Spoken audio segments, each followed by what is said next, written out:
మామిడికాయ చారు ఎలా చేయాలో చూద్దాం ఇప్పుడు. ఫస్ట్ మామిడికాయలు ఉడకబెట్టి పక్కన పెట్టుకోవాలి.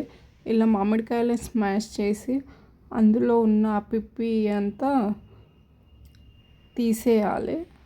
తొక్క ఉంటుంది కదా, మామిడికాయ తొక్క, అదంతా మొత్తం నీట్గా స్మాష్ చేసుకొని ఆ పిప్పి అంతా తీసేసి పక్కన పెట్టుకోవాలి. తీసేసి అది ఒక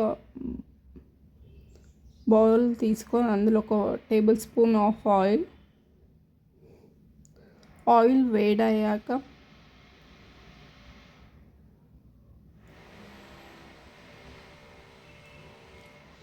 ఆవాలు, జీలకర్ర, ఎండుమిర్చి అండ్ పచ్చిమిర్చి లైట్గా వేగాక పసుపు. ఇప్పటిదాకా మనం మామిడికాయలు ఉడకబెట్టి పక్కన పెట్టుకున్నాం కదా, ఆ రసం పోసుకోవాలి.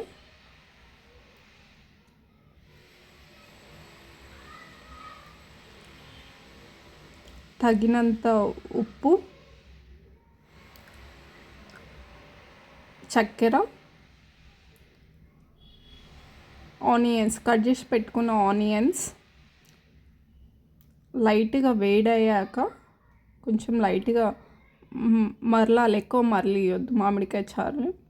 ఆల్రెడీ ఉడకబెట్టాం కదా ఫస్ట్, అందుకోసం కొంచెం లైట్గా మరలాక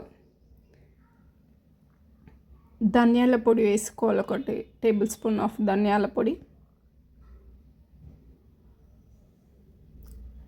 ఒక 2 minutes మసలియాలి, ఎక్కువ మసలియొద్దు. స్టవ్ ఆఫ్ చేసుకుంటే మనకు కావాల్సిన మామిడికాయ చారు రెడీ.